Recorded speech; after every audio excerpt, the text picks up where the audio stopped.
महोदय, किसान का दर्द कहां से शुरू करूं। मैं 72 विधानसभा में अभी जाकर आया हूं। मैंने किसान को रोते देखा, किसान के बेटे को रोते हुए देखा।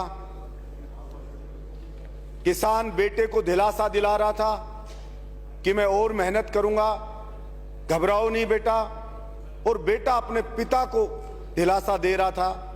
दोनों की आंखें नम थी कि मैं और मेहनत करूंगा। लेकिन अफसोस इस बात से हुआ कि देश को आजाद कराया इन्हीं किसान पुत्रों ने, फांसी के फंदे को चूम के, अंग्रेजों की यातनाएं सहकर, और इस 75 साल के बाद भी वो इतना मजबूर है, इतना असहाय है, और उसे लगता है जैसे शायद उसकी चिंता किसी को है ही नहीं। सभापति महोदय, मैं भीनमाल में गया तो मुझे कुछ स्टूडेंट ने बताया कि हमने खूब तैयारी करी एग्जाम की, हमारा सिलेक्शन नहीं हुआ, लेकिन 2 ट्रक चलाने वाले थे पड़ोस के, 10-10 लाख में पेपर खरीद लाए और वो पुलिस कांस्टेबल बन गए। कोई सेकंड ग्रेड टीचर बन गया। साल, 2 साल, 5 साल कोचिंग कर रहा है, तैयारी कर रहा है। किसान कर्जा ला ला के दे रहा है। कुछ भर्तियां तो 9-9 साल हो गई। वैसे ही या तो भर्ती निकलती नहीं, या पेपर लीक हो जाता है, या कोर्ट में फंस जाती है। और इन कोचिंग सेंटरों की लूट के ऊपर सरकार की कोई लगाम नहीं है। मनमानी फीस उनसे वसूली जाती है।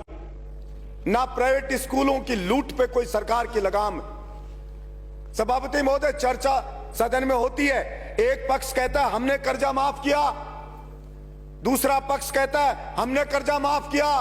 अरे चर्चा इस बात की होनी चाहिए कि 75 साल के बाद भी ये किसान कर्जदार क्यों है। कोई भीख नहीं मांग रहा आपसे कि उसको कर्जा के जरा सा माफ कर दिया, ऐसे दिखाया जाता है पता नहीं क्या कर दिया। सभापति महोदय, जब तक उसकी फसल का दाम नहीं मिलेगा तब तक उसकी स्थिति सुधर नहीं सकती। जब तक उसके खेत को पानी नहीं मिलेगा, उसे बिजली समय पर नहीं मिलेगी, उसे बीज खाद नहीं मिलेगा, तब तक अपन केवल सहानुभूति नहीं बटोर सकते कि हमने कर्जा जरा सा माफ कर दिया। ऊंट के मुंह में जी रहा है वो। सभापति महोदय, मैं कुछ आंकड़े रखना चाहता हूं सदन में। 1967 में आईएएस की सैलरी हुआ करती थी 250 रुपए, जो आज वो 3 से 3.5 लाख रुपया महीना हो गई है। और वही 1967 में डीजल होता था सभापति महोदय 20 पैसे लीटर, और आज वो 100 रुपए लीटर हो गया है। सभापति महोदय, सोना होता था 200 रुपए का 10 ग्राम 1 तोला, आज वो 60,000 रुपए हो गया है। और गेहूं था 70 रुपए का क्विंटल, जो आज 1800 रुपए क्विंटल में बिक रहा है। यानी कि आईएएस की बढ़ोतरी सैलरी में कितनी हुई? 1500 गुना। डीजल में बढ़ोतरी कितनी हो गई? 500 गुना। सोने में बढ़ोतरी कितनी होगी? 300 गुना। और किसान के गेहूं की फसल की कीमत कितनी बढ़ी? मात्र 25 गुना। अब कहां 1500 गुना और कहां 25 गुना। भला वो कैसे उसकी स्थिति सुधर सकती है? हर चीज की महंगाई बढ़ गई है।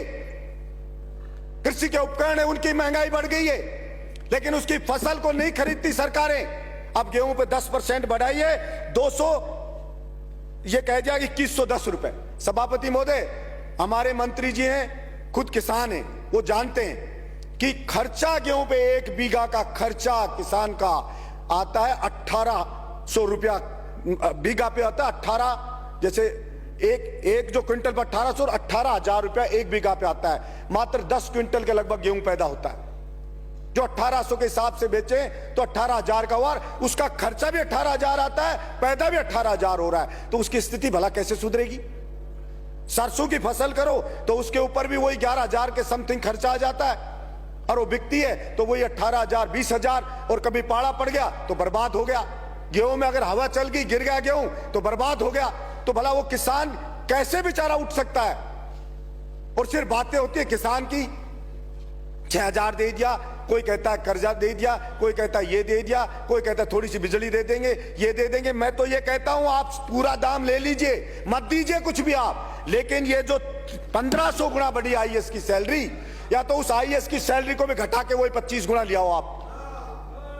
उस सैलरी को, उस किसान की जो बढ़ोतरी हुई है वहीं पे लिया उसकी को सैलरी को। अगर वो आईएएस नौकरी कर ले, और अगर आप में हिम्मत है किसी सरकार में कि घटा दे उस आईएएस की सैलरी, कहते किसान के बराबर रखेंगे, क्योंकि देश को आजाद इन किसानों ने कराया था। कोई आईएएस अंग्रेज भर्ती नहीं करे थे इंडिया के लोगों को, वो तो इन किसानों की बदौलत हो, इनके बच्चे फांसी पर लटके तब आईएएस बन रहे हैं हम।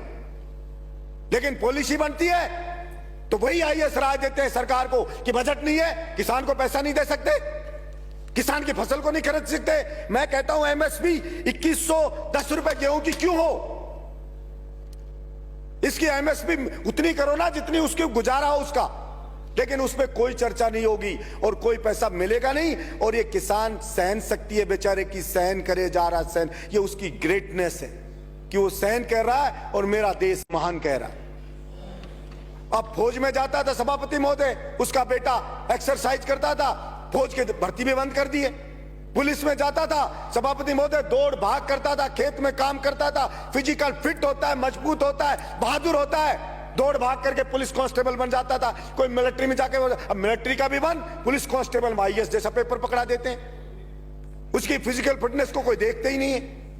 अब उसमें पेपर में कौन सेलेक्ट होता है? वही जो ट्रक चलाने वाला खरीद के 10 लाख मिलाया वो सेलेक्ट हो जाता है।